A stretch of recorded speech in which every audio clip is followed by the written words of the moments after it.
Hey everyone, this is Gabe Gurwin, and I'm joined by Dean Thompson. You're watching GamingAngelGabriel, and this is what we saw. So, if you're new to the show, basically this is like a news show, but it's an aggregate and kind of combining news stories from different sources. We give our opinions on them, insight, how it relates to the industry, and our thoughts just on the upcoming games. The show features 3 segments. The first one is a news segment. The second one is going to be a feature of the week, and then the third is going to be a mix of both our games we're playing and things we're looking forward to. So we're going to dive right in. The big release this week was Dishonored, and I know Dean and I were both extremely excited about this. Yes.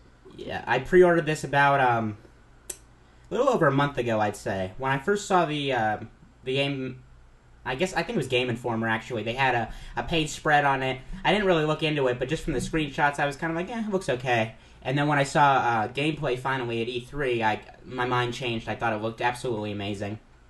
So, basically, this game is pretty much as anticipated. It is getting extremely good reviews. The PC version is the highest on Metacritic at a 91, while the Xbox 360 version is, I think, slightly edging out the PS3 version right now with an 89. But pretty much across the board, it's receiving very positive reviews. IGN gave it a 9 out of 10, I believe. Or it might have been a 9.2. Their new rating system is a little bit odd. 9.2, that's correct, yeah. And they had a few problems with it I actually experienced. I don't know. Leave a comment if you've experienced any of these, but the main things that they found issue with were that the controls and some issues, like with, they mentioned climbing on water. I'll just read you the quote. You may also have some issues with the controls. Climbing ledges, particularly when getting out of water, sometimes isn't as smooth as it could be. The mechanic for sneaking up on guards and grabbing them from behind can be a little temperamental too. There's nothing worse than coming up behind a guard and blocking instead of grabbing. Now, I experienced a little bit of this, not too much, but I also noticed chain climbing. Dean, when you get into this, you might notice this as well. The direction you're looking in can affect, for some reason, if you're going to be climbing up or down. But besides that, the game is incredible. It looks it. Yeah, a 9.2 actually seems a little bit low to me. Most publications were going, I guess, around that mark because, a Metacritic score of 89, but a few different publications, such as The Escapist and newspaper Guardian, actually gave it a perfect score.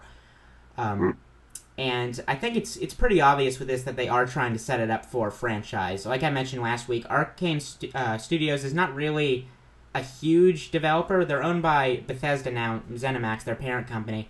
But before, they'd only made a couple games. They made Dark Messiah of Might and Magic under Ubisoft, and they made a game called Arx Fatalis, which was a dark kind of RPG. But this is kind of their first big test, I think. And I guess it's good to say that I think they're going to be making this series for a long time to come.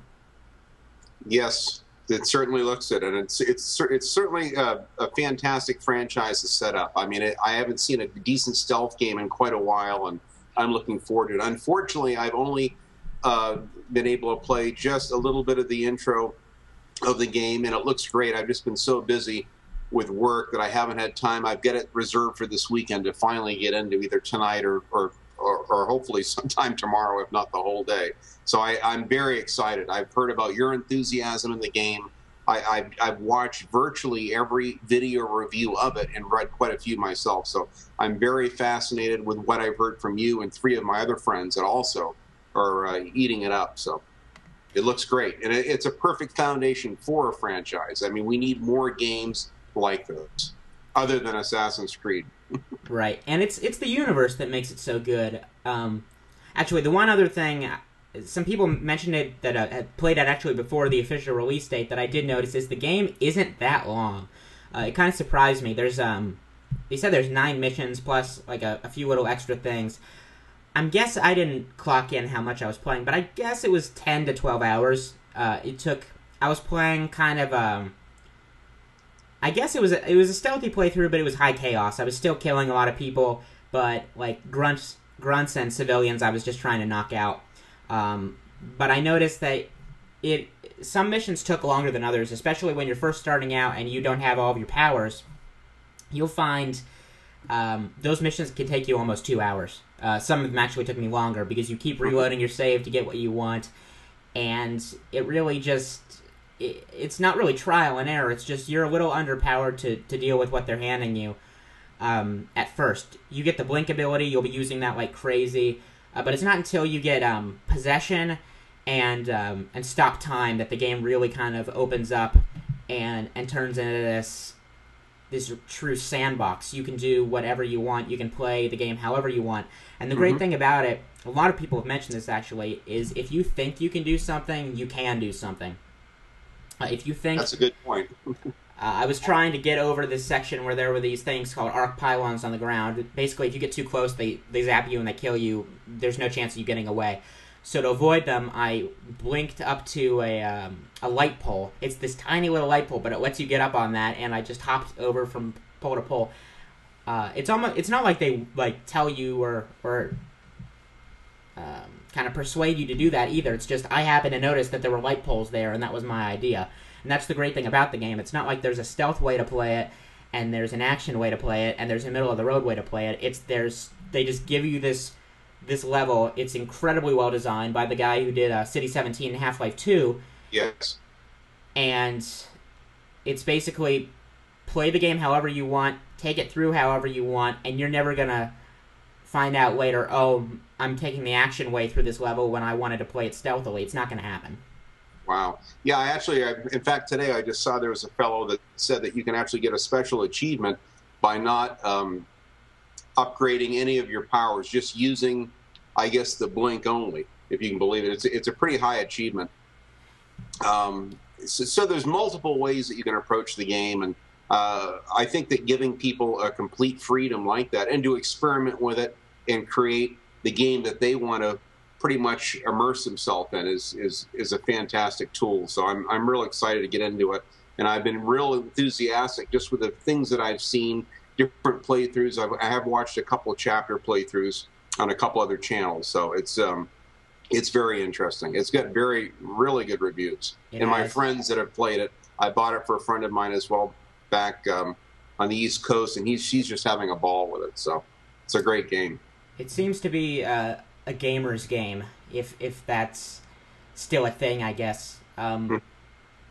It feels like it definitely took gameplay first, because the story is it's okay, it's not bad, but the universe they created with Dunwall, it definitely lends itself to a sequel. I don't know what kind of sequel it's going to be. I won't spoil anything for you. Obviously you're not too far into it yet, but it definitely lends itself to something within the universe taking place, and it's great. It's up there for Game of the Year now. I was kind of, when I played the first couple levels, I thought, it's pretty good, but it's not like, it hadn't met my expectations. But once you get into it, once you get into a few levels, and you start experimenting, that's when it starts getting fun. When you realize, oh, I can do that, or you try to do something and you realize that the game already had a kind of a trick up its sleeve. I was playing a level where I initially tried to jump onto an electrified rail. I didn't know it was electrified because I didn't notice the huge sparks flying off of it, and I got zapped and I died. So then I noticed the next time I went up there that there was a cart going across. So I jumped in the cart, and then the cart took me into a wall of light, which zaps you and kills you too. So the game obviously expects you to play through parts more than once and learn from your mistakes. But at the same time, experimentation. Yeah. But at the same time, if you manage to get out of a situation like that and you don't die, it doesn't just make you reload. You can fight your way out of it. You can pick a zillion different ways to do things. I actually fell off the side of a platform at one point, and I thought I was going to die. I ended up landing in water, and I found a new way to get to my destination that was easier than the way I was going to do it. So cool. The game's excellent. All right, now we're going to move on to the second game that's been released actually in the same day as Dishonored, published by 2K, and it's made by Sid Meier's company, actually, for Axis, XCOM Enemy Unknown. This is a turn-based strategy title, and it's a reboot of a game. I believe it was released in 1994. I might have that date wrong. It was a PC game And it's an alien invasion title. It's kind of a throwback, but it's also been getting extremely good reviews. I believe it actually has the same score, the same Metascore on Metacritic right now. Game Informer gave it a 9.5 out of 10, and we're going to pull up a quote from them real quick. A 9.5 out of 10. In comparison, they were actually on the low end of the scores for Dishonored. They were giving Dishonored an 8.75, which... Yeah, I saw that. I was a little surprised by that. It's not a bad score, but... basically, they also say one thing, that the controls on a controller are just as good. I believe it was this review that said that. Yeah, XCOM plays equally well with mouse and keyboard and gamepad and features identical content across all 3 platforms, so grab it for whichever system you prefer.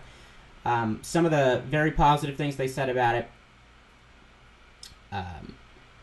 were the AI. In a strategy game, of course, that's very important. The AI understands these tactical truths as well. I was pleasantly surprised to notice no bad moves on the aliens' part except for those easily explained by the enemies not knowing my troops' locations. And they also mentioned that although it's simplified, it's still a hardcore experience, and it feels, it's kind of like a reboot of the series or a reimagining. It feels very much like an improvement over the original XCOM, which, when you have a franchise like this, is very positive. Yeah, it's got really good reviews. I know there are a couple, some issues with the inventory management that people took a little bit of issue with. Also, if you're issuing orders on different levels, that also can be a little bit sticky at times. So it does have a few issues, but I mean, for the most part, it's an overwhelming success. It's actually a little bit more user-friendly than the original one. So a lot of people are liking it, that you can jump right into it. It's pretty self-explanatory, kind of holds your hand through it a little bit. But it did have a couple issues with the inventory management.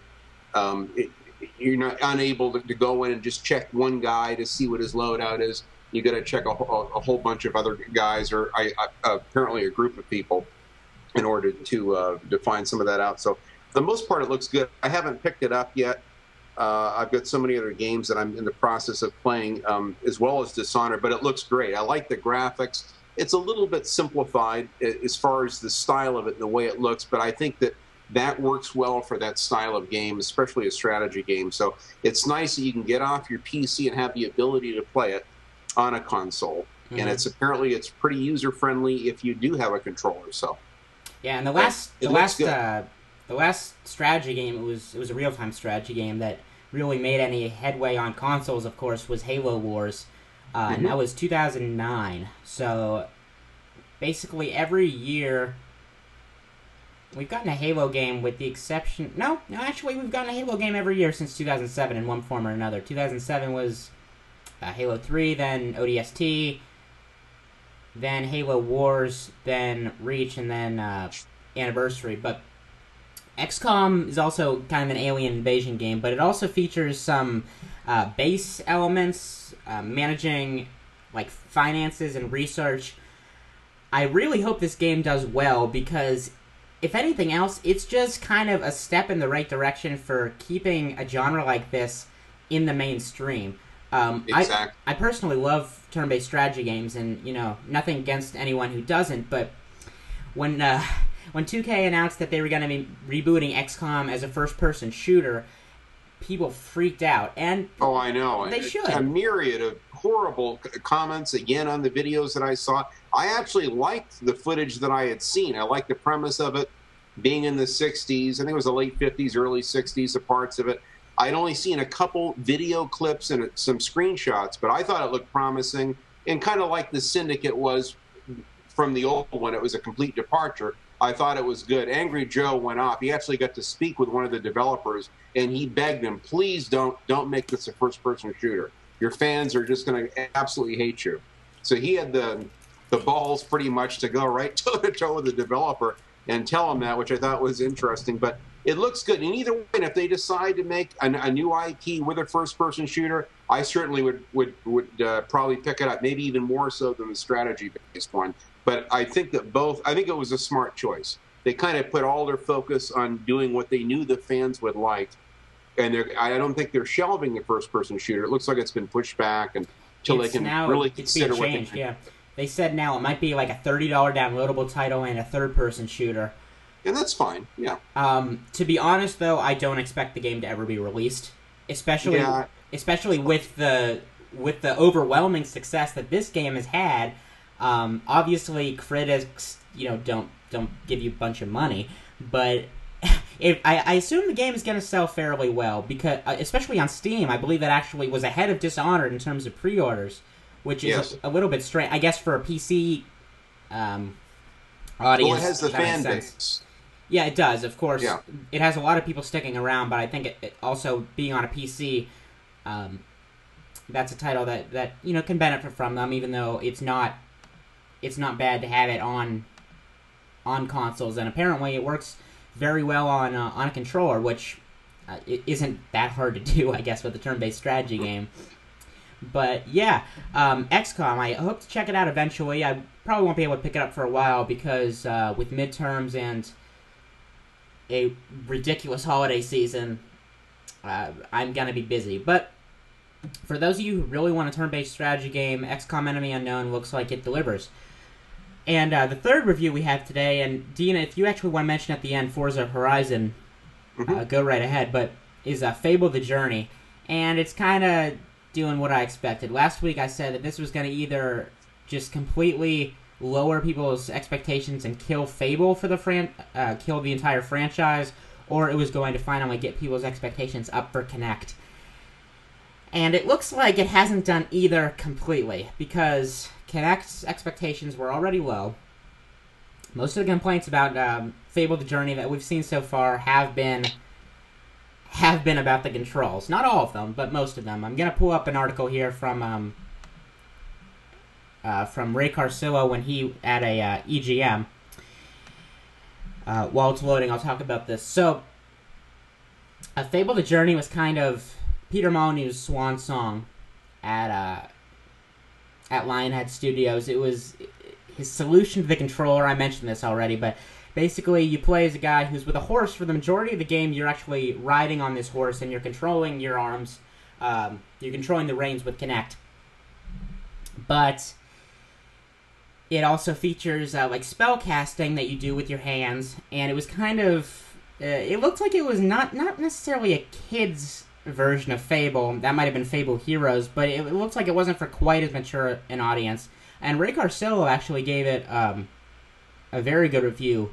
I'm looking at the good, the bad, and the ugly. The deepest, most complete story for a hardcore Kinect game yet. I said the bad was riding in a caravan is about as much fun as you'd think, as in not fun at all. And I kind of assumed that just from watching footage. It didn't look like much of a game, that part of it. But the main deciding factor looks like in review scores seem to be that some people say the controls work flawlessly, and some people say that they have real problems with them. Now, some of that could come down to whether, I guess, the reviewer is playing the game correctly, or how the developer says they're supposed to be playing it. But for that to be an issue at all, for some people to say that and for other people to not say it, what it kind of seems to me is that it will be at least an issue for some people. And I think that's the problem with Kinect, is that we haven't gotten a game that you say this could only be done with Kinect. They keep saying, better with Kinect, and then when they come out with these games that, make use of it, and with the exception of a title like Dance Central, which obviously a dancing game would be pointless, completely pointless with a controller. There hasn't been that much to kind of change people's opinions. I think it has a Metacritic score right now of something in the 60s, which is obviously not what Microsoft was looking for. No, I wouldn't think so. As far as users are concerned, it's actually in the red. And although some critics have been more positive to it, I think Game Informer gave it a 5. And they had some of the same complaints. They said that the controls just don't work. I'm going to pull up their review as well. Or actually, it was Giant Bomb. It was Jeff Gersman I have here. Yeah, one of my favorites. Yeah, he's a great guy. But the Fable, I feel like Fable pretty soon is probably going to just die. He gave it a 3 out of 5. Jeff Gerstmann did. That's on the Metacritic scale. That's a 60.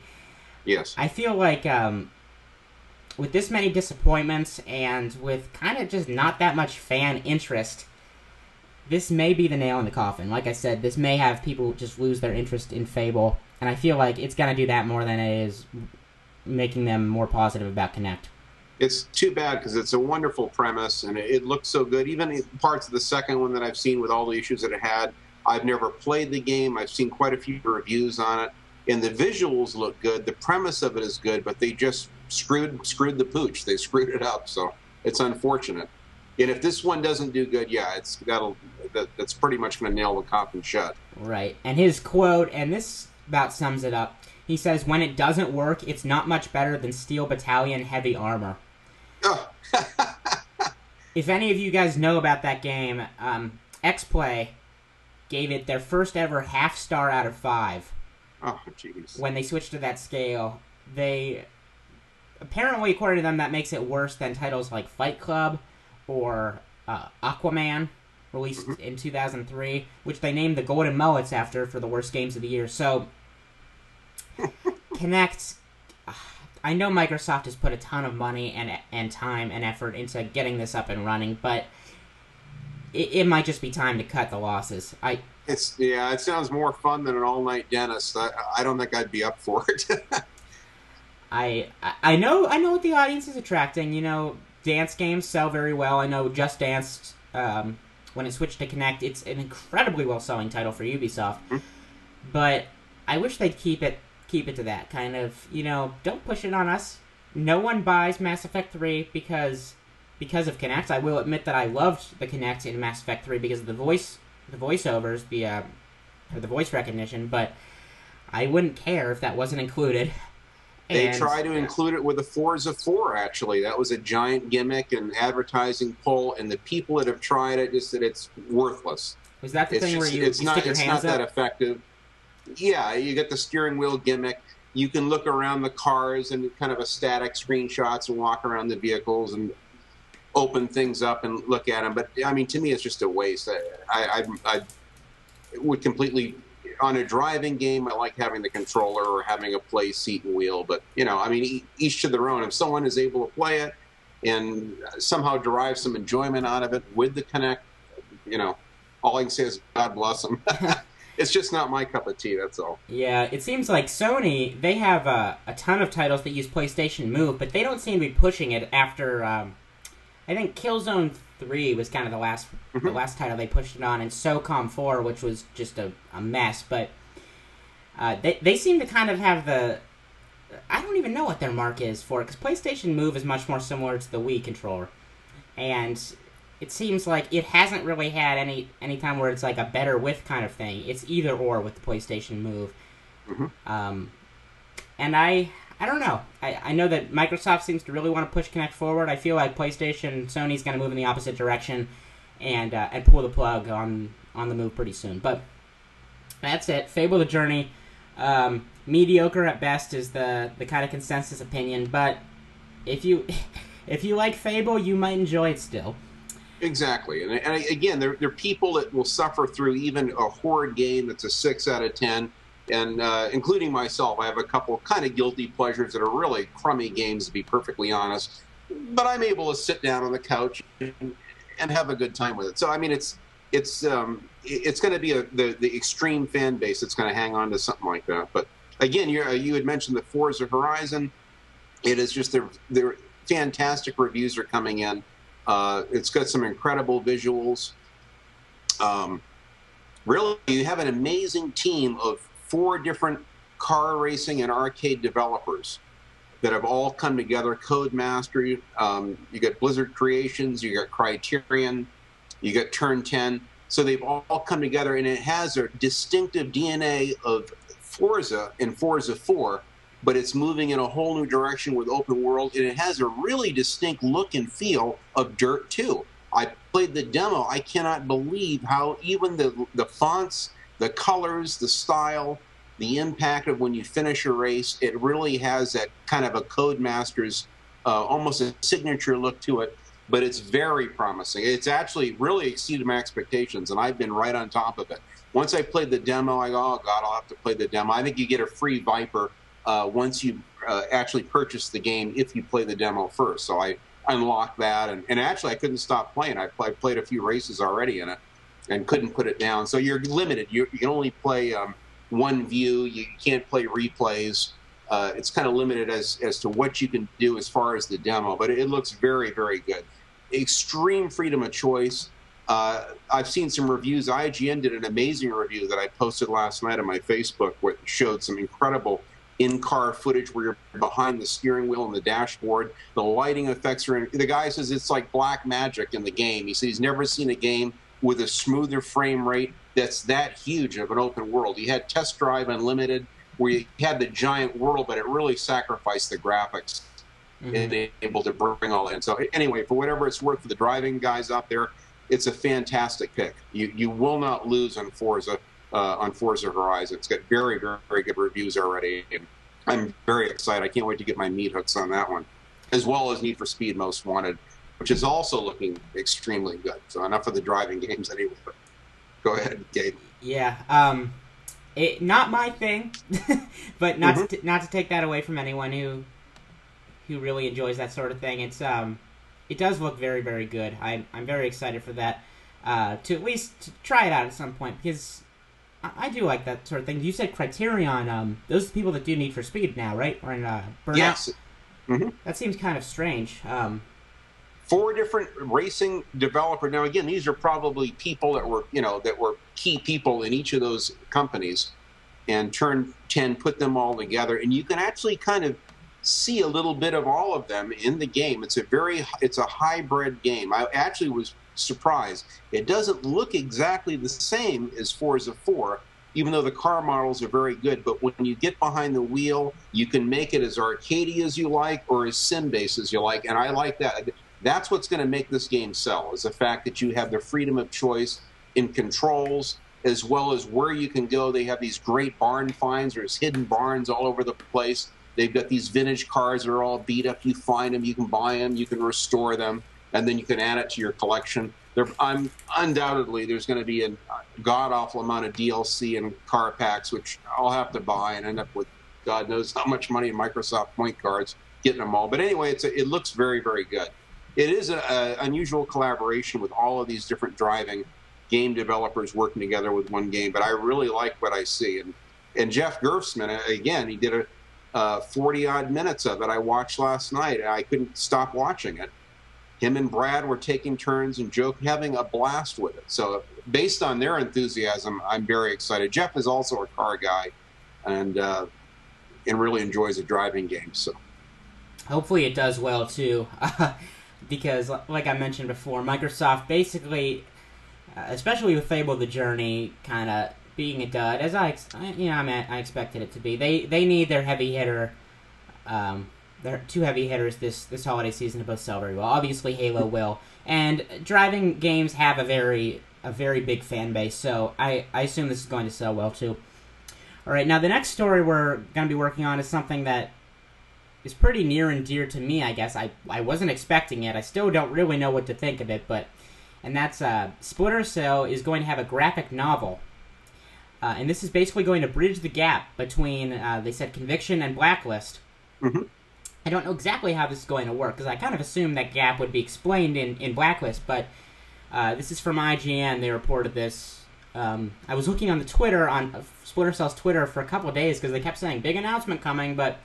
and you can go on to IGN now, and they have a little excerpt from it. I saw it. It was actually intriguing. I'm anxious to see it if it comes out, materializes. Yeah, and what I guess, I don't know if this is a good or bad thing. It looks more comic than it does Splinter Cell. The art style is very Marvel-y. I mean, I'm glad they didn't go in an anime direction, I guess, with something like this, but it's a little bit weird, I guess. This new medium, when we've had the same look at Sam Fisher all these years, Even changing, the voice actor with. I was very dismayed by that, by the way. You had mentioned that in the last podcast, and I was going to add my 2 cents. And I love Michael Ironside, as you do. I've seen him in so many great films. I think that was a real mistake. But, I mean, who knows? There may have been things beyond the control of the game developers, and they had to go in this direction. So the explanation they had, basically, and it's a good one, I guess, and Michael Ironside was on board with it, is basically they're moving into what's called performance capture. They're no longer doing motion capture and voice acting separately. They're having them act all these scenes out wearing this suit like they're in a movie. So that's kind of the idea behind it. This guy Eric Johnson, he's a good actor. I think he's gonna do a pretty good job, even though obviously people are saying, your voice, it's not Michael Ironside, and it isn't. But I think people are just gonna have to wait and see. And jaded people will be jaded. There will be people It's like a minefield to go on the Splinter Cell Facebook page and look at the comments whenever they post anything. It's Michael Ironside. There will be one person who will just bitch and moan about everything. But there are fans that love the games. I mean, I don't know what you can do. You have to put up with them, and I certainly validate. It's a shame. I noticed when I played Syndicate, they had Brian Cox, and he looked just like Brian Cox. They had some other very popular actors. I can't think of their names offhand. And they all had the same appearance. So that must be a new direction. And it really lends itself to a realistic performance, because it's very believable when you see the voice coming out of the face that's uttering the as far as the dialogue and what have you. So I'm sure that they know more than we do, and that there obviously is a good reason for it. Although it's a shame when you fall in love with a series and a character like that. It would have been nice to have at least kept his voice. It was such an iconic voice for that series, but that's my perspective on it. Yeah, and when I first saw the E3 demo, that was the first thing I noticed when he opened his mouth. I went, wait a minute, that's not Michael Ironside. And then I noticed Anna Grimsdottir's voice I thought was different too, and it was. They changed her. I'm not sure why, because Claudia Besso, the old voice actress, and Kate Drummond, the new voice actors, or performance capture actress.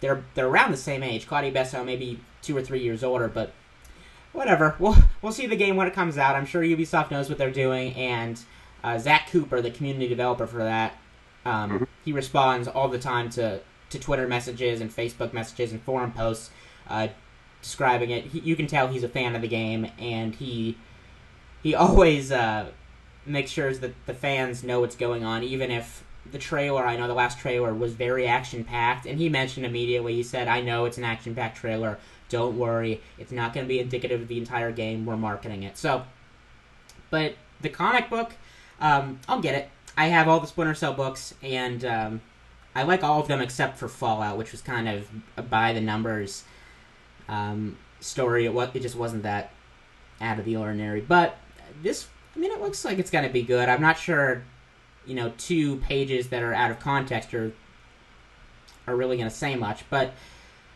we're just going to have to wait and see. And that's how a lot of games are. So, moving on to another thing, and this is a bit of a surprise, I guess, to me. For the last couple years, people have been saying that Call of Duty looks dated. When comparing Call of Duty to Battlefield 3, especially in the single player, it is obvious that Battlefield 3 kind of knocks the socks off of you, especially on the PC. While Call of Duty is not a bad-looking game by any means, but it doesn't do anything to really impress you that much. And the developers at Treyarch actually kind of took offense to this. Oh, I know it. And this is... I'm not sure this was the best move, because they've been saying the same kind of thing to promote this. And to be honest, Black Ops 2, the engine is the same, but it looks a little better. But they basically said, not basically, actually, this is a quote. People like to talk about the engine, but the truth of the matter is that this isn't like something that was invented 6 years ago. At this point, the engine doesn't resemble anything like any engine. We've ripped out the user interface system, the rendering and the lighting are all new, the core gameplay systems are all new. And he goes on to say, to me, it's like I never really understood. It runs at 60 frames per second and it's gorgeous. What exactly is there to be upset about with the engine? I read that too, and he's right on it. They said that they've made multiple improvements along the way with the engine. They've maximized all the performance out of it. Again, it's an engine that works well with those game mechanics. They know their game. It's tried and proven. It's like Chevrolet and the Chevy 350. It's been around since the 50s. They still use it today because it works. And you know, people are always going to look for something new or a new type of a motor. And in this case, on a game engine, I mean, it's what works. Now, again, maybe they've got something up their sleeves for the next gen or the next series of consoles that is going to change that. But for the time being, it is a cash cow for them. It's a money machine. They're cranking these out every year. Now, I don't know, is Treyarch still? They were kind of alternating. There was two studios. One year, one would do one, and then one would do the other one. So I don't know if they're still doing that. But frankly, I'm behind the developers. I stand behind them. I'm tired of the nitpicking. It's a great game. It has great game mechanics. Of course, it's easy for me to say because I'm a huge Call of Duty fan and a FPS fan. But it is nice when a developer actually makes a stand and go, hey, look, this is a great game. And when I see a game developer defending it, it works. I mean, it works for me. So.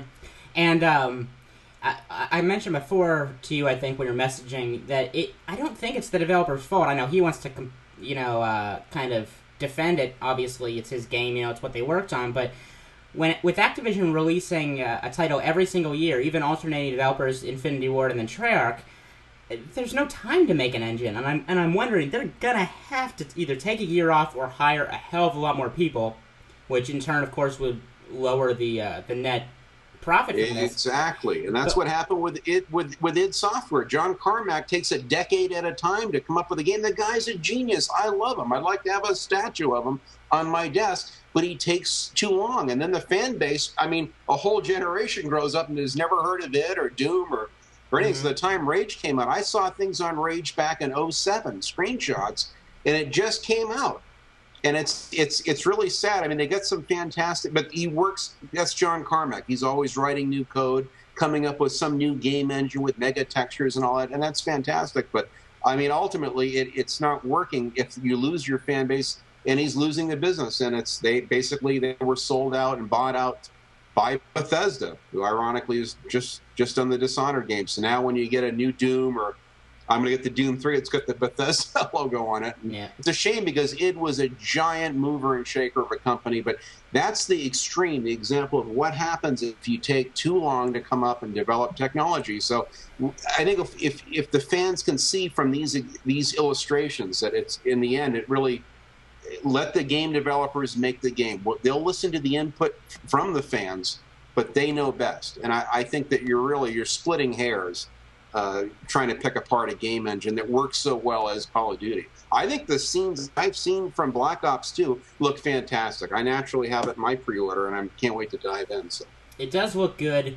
When these next-gen systems, and I mean, I'm talking Xbox, whatever they're going to call it. I heard it might be called Trinity, which is a good name, I think. And the inevitable PlayStation 4, they're going to have to change it because that's one thing people look for. In fact, it's the first thing people look for when you get a new console is how good are the graphics over the previous console. And even though they've been using more or less the same engine since 2007, they're going to have to not just majorly modify the existing engine. They're going to have to do something new. And I'm not sure how they're going to do that without losing money and by hiring more people. Now, I guess that's not such a unusual thing because it's not such an unusual thing because all the first party companies, they lose money when they release new systems. They have to get them out there. They want to get them out there early and start supporting them with software, so they sell them for a lower price than it costs to make them. So, but it's kind of unusual for that to happen when you're releasing games every year.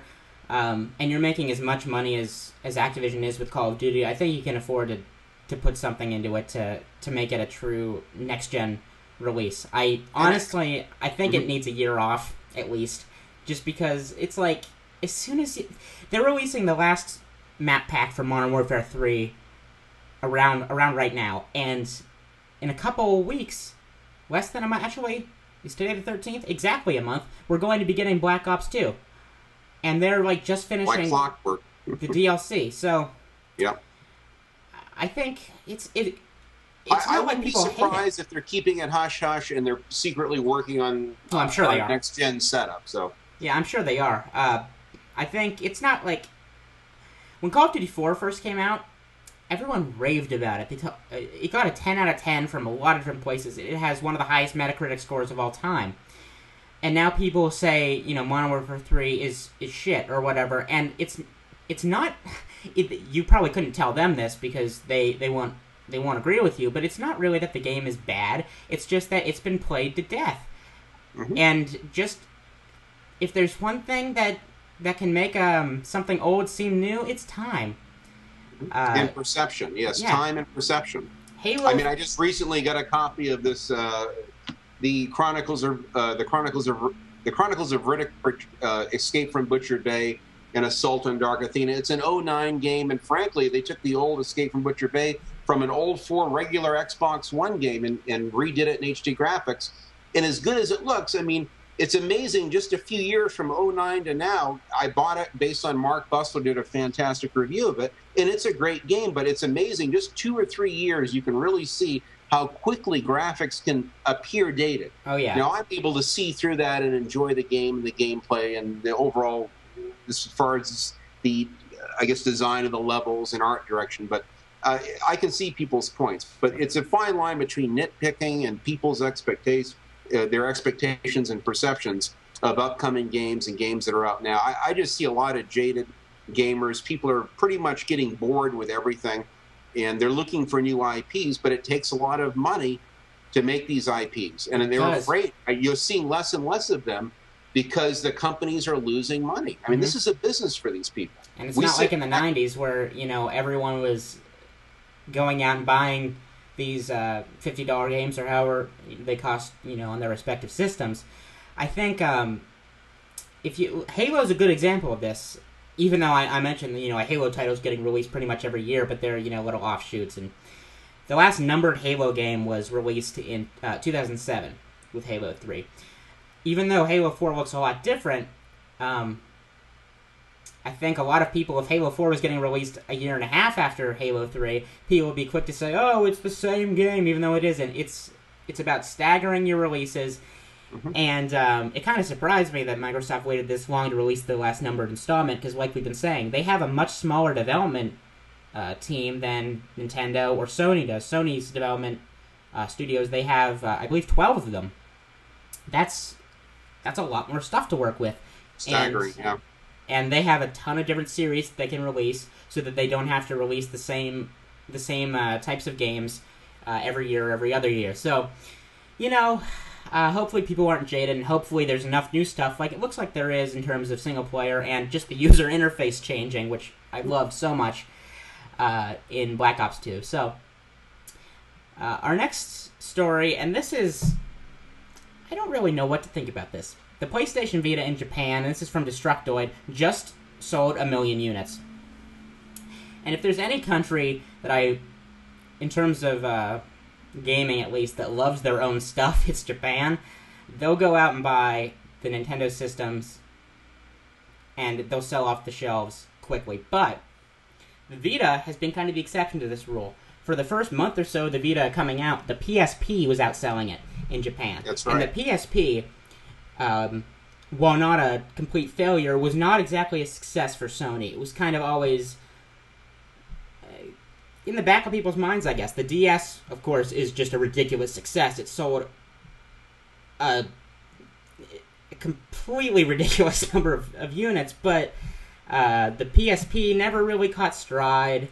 It has some problems just with the lack of the second thumbstick. Obviously, they fixed this on the Vita, but the system's just not selling well. And it just hit 1 million units in Japan. Now, some good games are coming out for it, but I'm looking down the road, and I'm not seeing that much. I don't know if you've seen footage for Call of Duty Black Ops Declassified. No, I haven't actually. I think I saw a thumbnail for it. I saw a video for it or something, but I haven't watched it yet. Well, this is coming from someone who just said Black Ops 2 looks really good. Black Ops Declassified looks like shit. It looks awful.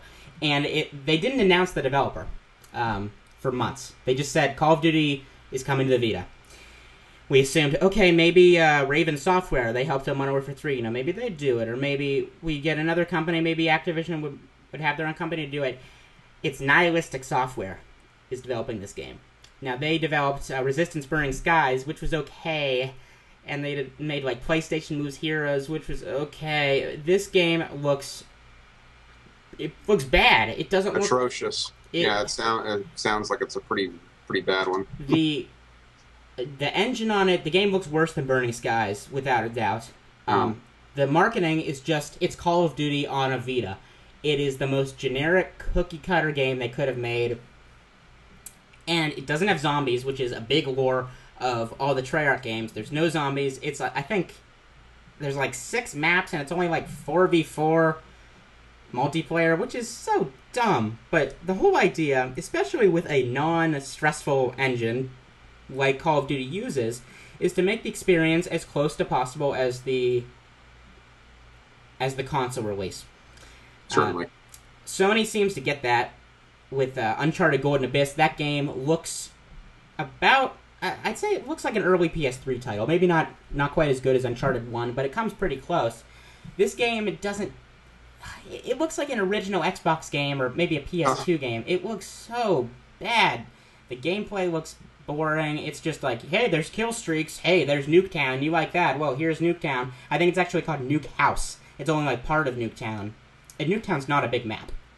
So, yeah. I think the game actually may have even been delayed into next year. And I think that either shows a few things. One, they know that they need Vita games to come out at weird times because people are looking for stuff to play and they want to get it. That's like Gravity Rush. That game came out in June, and I picked it up. If it came out right now, no, I wouldn't be buying it. The game's good, but they need to work on it. They need to get someone from Treyarch to just go in there and stare at the guys at Nihilistic and just monitor their work, because at least they have a great name anyway. That's an interesting name. The game is nothing. So, oh, jeez. Yeah, I hope it turns out better than what it looks like. But okay, now the last story for the day. Actually, no, we have 2 more. You wanted to talk about Steam's big picture. Oh yeah, in fact, I kind of tripped over it in this. I got just the latest out of my mailbox, the new Game Informer. And I looked up, and right away, as an old school gamer, they had a Return to Castle Wolfenstein little menu picture that was highlighted on a menu that was on Steam. And I had that game. I downloaded it off from Steam, which I'm currently playing on my PC. And it says they have an app where you can play them on your TV with an HDMI cable. Now, I'm not sure as to the details as to how the controller hooks up. I know Alienware makes a really nice little unit, kind of like an Xbox 360, and you can watch your YouTube videos and stream your Hulu and everything in it.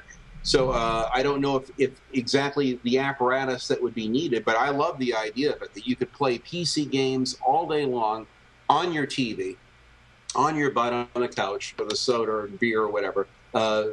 It sounds fun. So I'm all over that. I'm going to be researching it. I did send you the link on there. There was one video, I think, on IGN or GameSpot on it, but it looks good. It looks very promising. I think that's a great idea, and I see that that's going to be the direction also of the next gen consoles. They want one unit that'll be your entertainment hub for Blu-rays, Xbox for streaming, for watching your YouTube. I seldom watch YouTube videos anymore on my PC. I love my Xbox 360. I watch them through that.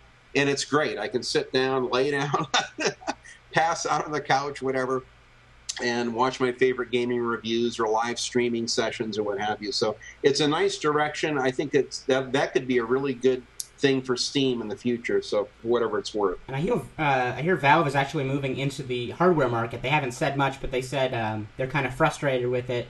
And as Valve is known to do, they go bold. So it looks like they might be doing someone thought they were going to be making something called the Steam Box, which would be like their own digital system to do kind of that.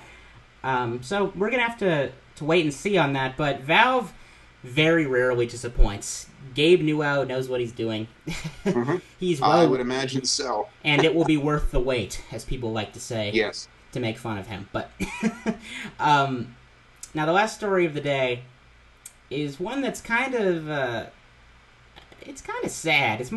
This is more sad to me than a developer closing, and this is that Sony is suing Bridgestone, the tire manufacturer, because Jerry Lambert, the actor who portrays Kevin Butler on their PlayStation commercials, appeared in a tire commercial that was promoting the Nintendo Wii. I first saw this, I believe, on Game Informer. Someone pointed out, they said, look, he's betraying them, and they kind of went, it was a joke. The comments were all funny. They didn't think it was a big deal. In the commercial, basically, they're all talking about this promotion to get a Wii, just before the launch of the Wii U. Nintendo's probably begging people to sell them because it's just not selling very well anymore. And they're playing Mario Kart, and Jerry Lambert's jumping around saying, yay, first place. But Sony basically thinks that because the Kevin Butler character has become so well known that they may think he's Kevin Butler talking about the Wii. Now, it's big corporate business. This is how it is in their ivory towers and the way they think, and it's kind of lost on us as the consumer or as the person viewing it. But I can understand their perspective on it from being a business person myself. But now I recognize Kevin Butler, the character, and I know Jerry Lambert portrays him. But especially for someone who doesn't have a Wii yet and doesn't realize that the Wii U is coming out in a couple months, that sort of audience that's going to be paying attention to this in a tire commercial probably does not know who Kevin Butler is. So, I feel like they may be overreacting, and I think that's making a mistake, because if you remember, there were some terrible PlayStation commercials before they got with the Kevin Butler thing, and people loved it. I remember. So I think they're coming kind of either be realizing, well, we made a mistake, or they're just going to apologize and say, please don't do that again. On this one, it's unfortunate, but I hope it gets all ironed out and they're able to work out their differences or find a comfortable settlement where everyone's happy. Now, with that being said, I think Jerry Lambert, he was a lapse in judgment, because if I was the spokesperson for a company or playing, the VP of whatever for PlayStation, and I had to do something with a Nintendo Wii, I'd probably think, that probably isn't a good idea, but... Yeah, it's kind of common sense, really. Yeah, but bad economy, he's a character actor, so what are you going to do?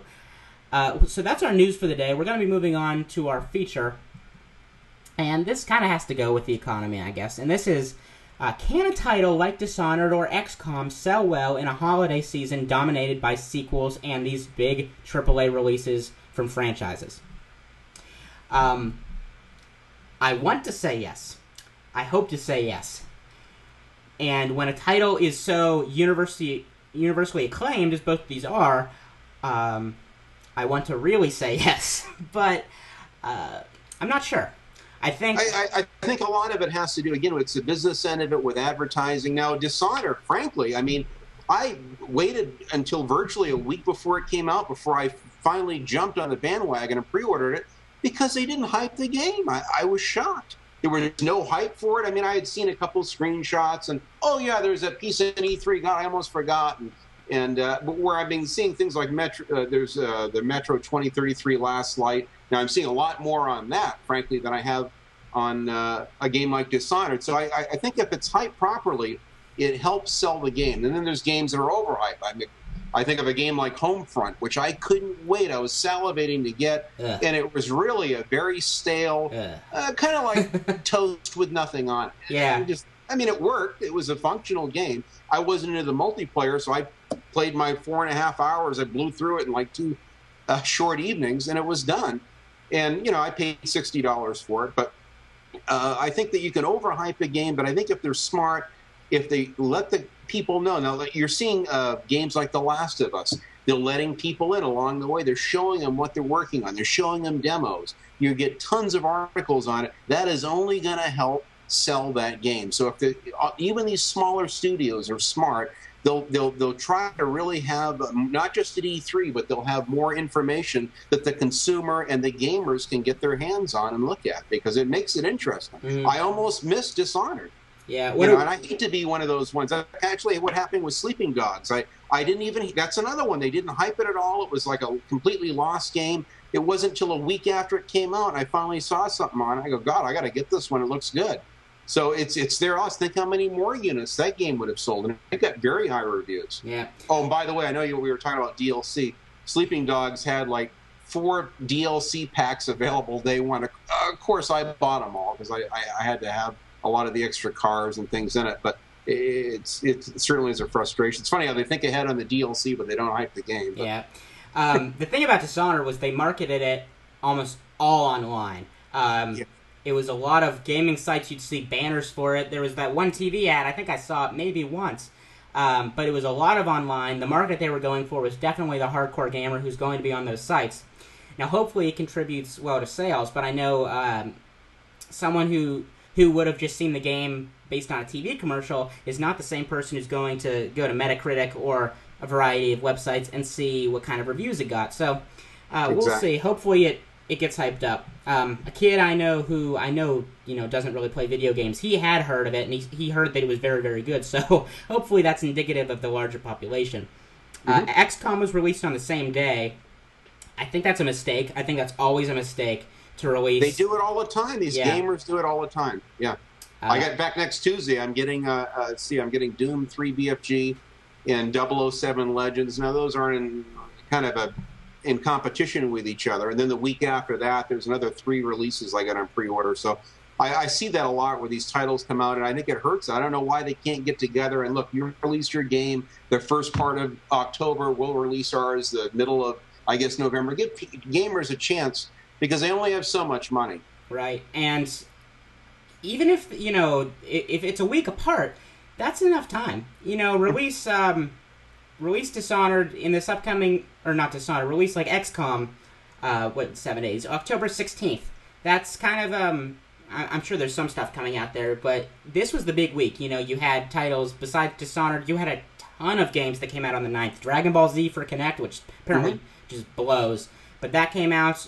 You had The Walking Dead Part 4. There's so many titles coming out on the same day. Which they didn't even let... The Walking Dead, that's another example. They gave no notice whatsoever. Just released it. There were people that were doing playthroughs, like Phil at DSP, and he loves that series. All of a sudden, the day it comes out, oh, by the way, we're releasing Walking Dead. And he already had a slated schedule to do... In fact, he's actually was going back and forth doing playthroughs of XCOM. Then he'd jump over to Dishonored. And then all of a sudden, his fans were, hey, we want Walking Dead. So...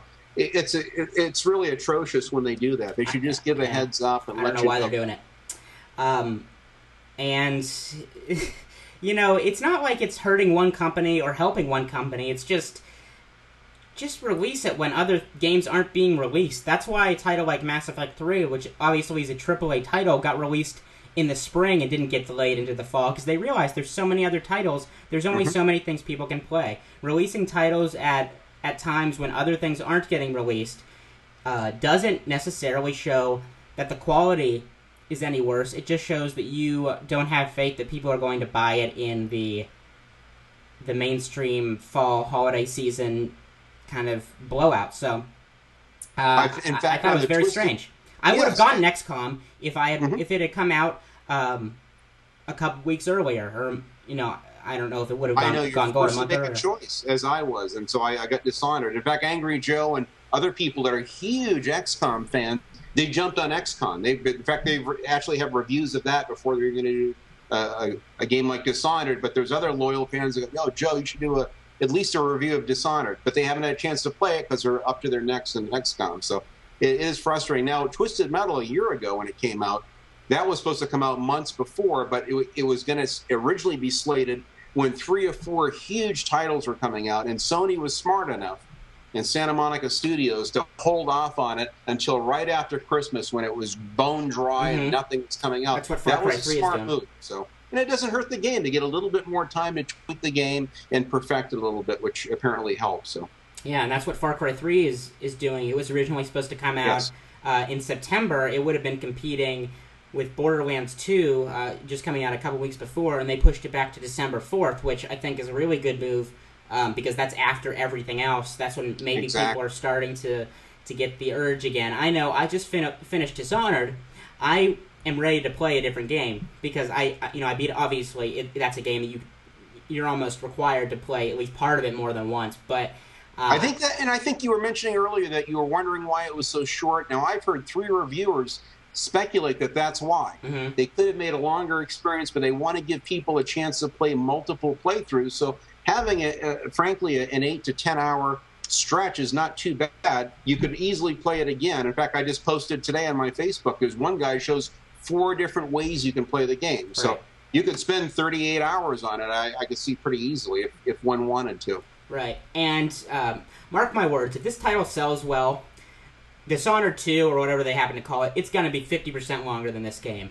Because they're going to put more money into it, they're going to have more faith in that game's going to sell well, and they're just going to put more time into making it larger. Yes. I think they went the right route with this in making it short, but making it just so well polished and so much fun to play. But I believe that the next title is going to be bigger and better, which is a good thing, and they definitely have a good formula with Dishonored. It's always a good thing. No, I'm looking forward to it. Whatever they have up their sleeve, I'm sure it'll be well worth the wait. My speculation is basically that Dishonored is going to sell very well, and that XCOM is going to make a slight profit, but I don't think it's going to be extreme. That's just my kind of speculation, because turn-based strategy games overall just don't have that kind of... It's a fan base that's gonna be the profit margin on that one. Yeah, they're gonna buy it, but I think with the Call of Duties and the Halos, this isn't a title that's going to be getting a ton of attention. And I think maybe this should have been a better summer release, if the game had been done, obviously, for XCOM, because that's just a time period where you're not getting very much, and someone looking for a game might be willing to try a different genre. So I believe the title's still going to be successful. I believe they both will. Regardless of what else is coming out, if you release a really, really good game, it's going to sell well because the internet lets information spread. It might not be a huge blockbuster that sells well to the mainstream and people who are casual gamers or occasional gamers, but it's going to sell well. I think more often than like in movies where crap a lot of times does very well and grosses like Transformers. Yeah, always amazed. Stuff like that. That doesn't happen in games. The good stuff sells well. The bad stuff doesn't. Yep. There's an occasional exception to that rule, but that's pretty much the case. All right, now we're going to move on to our third segment, which is kind of a mix of two: what we're currently playing and what we're looking forward to in the coming week or 2 weeks. And this one's kind of obvious. I just finished my first playthrough of Dishonored today. I loved it so much. I definitely, if you haven't played it yet, and you're maybe thinking, maybe this isn't for me in the first few levels, push through it, keep going. You'll start enjoying it a lot more because the game is, I kind of compare that element of it to Crysis 2, which gave you a similar level of kind of choice. It wasn't as open as Dishonored was, but that game gave you a lot of different options for how to tackle an objective. This game's similar, and until you get the learning curve and kind of the feel of the game, it might not be your best. I think maybe a good thing to do is play the game once, and then go back and play those first couple missions again. That's a good idea. And you'll start realizing, what it is about it. Now with Crysis 2, the reason for that was kind of that they kept giving you tutorial information, and that kind of took me out of it for the first couple of levels. By the end of that game, I was thinking, wow, this is great. I loved it. I already pre-ordered Crysis 3, which isn't supposed to come out till next March, I believe, but with a learning curve like that, you usually have to push through it a little bit.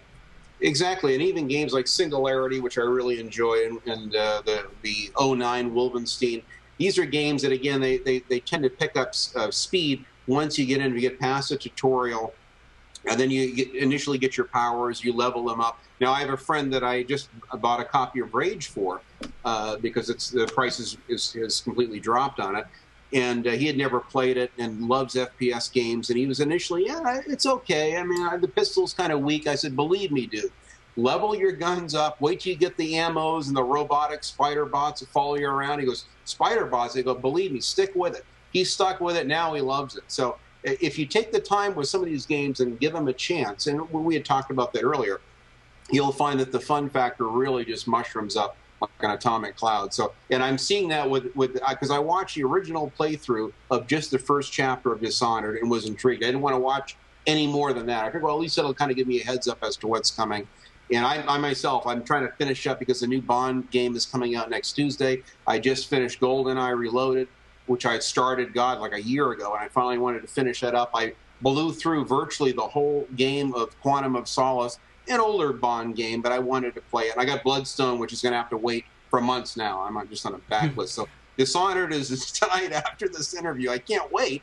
And then tomorrow, and then, God, I've got an avalanche of games that are just hitting hot and heavy these next several weeks. So I got like 5 games coming out the next couple of weeks here. Yeah, I've got a lot too. And I, at college here, the nearest GameStop is 2 miles away walking, so that's a little weird. And my schedule, you know, everything always comes out on Tuesdays, so I'll be walking at a very fast pace to pick up what's the next release going to be. I guess Assassin's Creed 3 and Assassin's Creed 3 Liberation on the PS Vita. I'll be picking both of those up. So the holiday season looks great. In the immediate future, I guess Medal of Honor Warfighter is the next title. I'm crossing my fingers that it's going to be great. Single player looks very, very good. Multiplayer, we'll have to wait and see because the beta does have some issues. I saw that too. Yeah, I'm a little concerned, but then again, I'm not a huge multiplayer fan, but I know that people are chomping at the bit to see how the multiplayer is going to unfold. So some people have said that the file size is so small that they were just trying to kind of get it out there and test the servers, which is what Battlefield 3 did. So